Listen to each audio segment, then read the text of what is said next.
Praise the Lord. എല്ലാവരും എന്നെ പറയുന്നു, സുഖമായിരിക്കുന്നോ? കർത്താവിൻ്റെ കൃപ നിങ്ങളോട് കൂടെ ഇരിക്കുമാറാകട്ടെ. പ്രിയപ്പെട്ടവരെ, ശത്രു സൈന്യം എത്ര ശക്തമാണെങ്കിലും, എത്ര വലിയതാണെങ്കിലും, എത്രയധികം പ്രബലപ്പെട്ടാലും ജീവൻ്റെ ഉടമസ്ഥൻ നമ്മുടെ അപ്പ അനുവദിക്കാതെ നമ്മെ തൊടുവാനോ നമ്മുടെ ശരീരത്തിലെ ഒരു രോമത്തിനു പോലും കേടുവരുത്തുവാനോ സാധ്യമല്ല. നമ്മുടെ കർത്താവ് ശക്തനാണ്. ശത്രുവിൻ്റെ ക്യാമ്പിൽ കൺഫ്യൂഷൻ വരുത്തുവാൻ നമ്മളുടെ ദൈവത്തിന് സാധ്യമാണ്. എത്ര കടിച്ചു കീറും എന്ന് വാദിക്കുന്ന ശത്രുവാണെങ്കിലും ആ വായെ പൂട്ടുവാൻ അതിശക്തനാ നമ്മുടെ ദൈവം. ഡാനിയേൽ പ്രവചനം വായിച്ചിട്ടുണ്ടല്ലോ അല്ലേ? ഡാനിയേലിനെ കുറിച്ച് നമുക്ക് എല്ലാവർക്കും അറിയാം. ഇരയെ കാത്തു കിടക്കുന്ന സിംഹത്തിൻ്റെ ഗുഹയിലേക്കാ ഭക്തനെ വിരോധികൾ എറിഞ്ഞു കളഞ്ഞത്.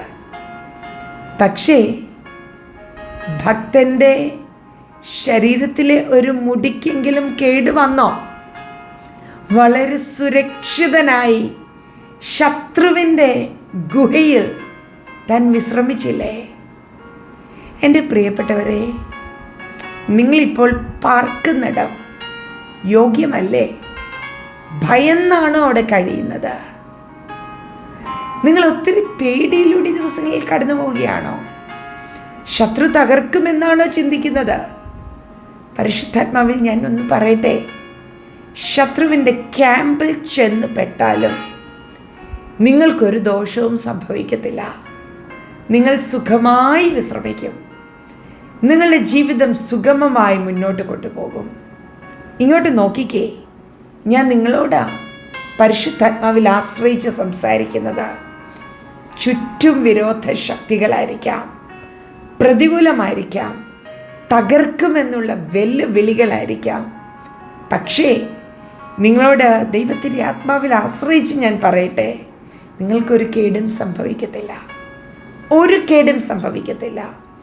ഇപ്പോൾ ആയിരിക്കുന്നിടത്തു നിന്ന് ഓടി രക്ഷപ്പെടാനൊന്നും ശ്രമിക്കേണ്ട. ശാന്തമായിരിക്കുക. ഒരു ദോഷവും തട്ടാതെ നിങ്ങളെ സൂക്ഷിക്കേണ്ടതിന് സ്വർഗം തൻ്റെ ദൂതന്മാരോട് കൽപ്പിച്ചിട്ടുണ്ട്. നിങ്ങളുടെ ദേഹം, ദേഹി, ആത്മാവ് അവിടുത്തെ കരങ്ങളിൽ സുരക്ഷിതമായിരിക്കും. ഇപ്പോൾ ആയിരിക്കുന്ന സാഹചര്യത്തിൽ നിന്ന് നിങ്ങളോട് രക്ഷപ്പെടാൻ ശ്രമിക്കേണ്ട. തക്ക സമയത്ത് ദൈവനാമം മഹത്വമെടുക്കുമാറ് നിങ്ങളെ പുറത്തു കൊണ്ടുവരും. ഒരു വലിയ ജയം സ്വർഗം പ്രഖ്യാപിക്കും. Till then wait. അതുവരെ ഒന്ന് കാത്തിരിക്കുക. പക്ഷേ പേടിക്കണ്ട, ഒട്ടും പേടി വേണ്ട, ഭയപ്പെടുകയേ വേണ്ട. ഒരു ദോഷവും സംഭവിക്കില്ല. പ്രാർത്ഥിക്കാം. അപ്പാ, അങ്ങ് ഞങ്ങൾക്ക് നൽകിയ ഉറപ്പിന് സ്തോത്രം. പൊട്ടക്കിണറിൻ്റെ ഏകാന്തതയിൽ ജോസഫിനെ അങ്ങ് പരിപാലിച്ചു. സിംഹത്തിൻ്റെ ഗുഹയിൽ ഡാനിയേലിനെ അങ്ങ് കാത്തു. എരിയുന്ന തീച്ചൂളയിൽ ശദ്രക്, മേശക്, അബേദ്നെഗോവിനോട് കൂടി അങ്ങയുടെ സാന്നിധ്യമിരുന്നു. ശത്രു സൈന്യത്തിൻ്റെ പാളയത്തിലും ഞങ്ങളെ പരിപാലിക്കുന്ന നാഥ, ഹല്ലേലൂയ. എൻ്റെ പ്രിയപ്പെട്ടവരുടെ രോമത്തിലൊന്നിനു പോലും കേടുവരാതെ അങ്ങ് സൂക്ഷിക്കണേ. അങ്ങയുടെ പരിപാലനം കൂടെ ഇരിക്കണേ. ഞാൻ അവരെ അനുഗ്രഹിക്കുന്നു. ഞങ്ങൾ അങ്ങയെ സ്നേഹിക്കുന്നു നാഥ. മഹത്വം അപ്പായിക്ക് യേശുവിൻ നാമത്തിൽ തന്നെ, ആമേൻ.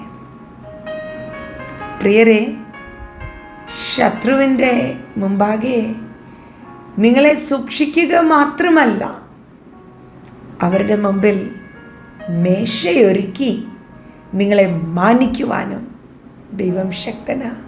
അതെ, സ്വർഗം നമ്മളെ മാനിക്കും. Bless you.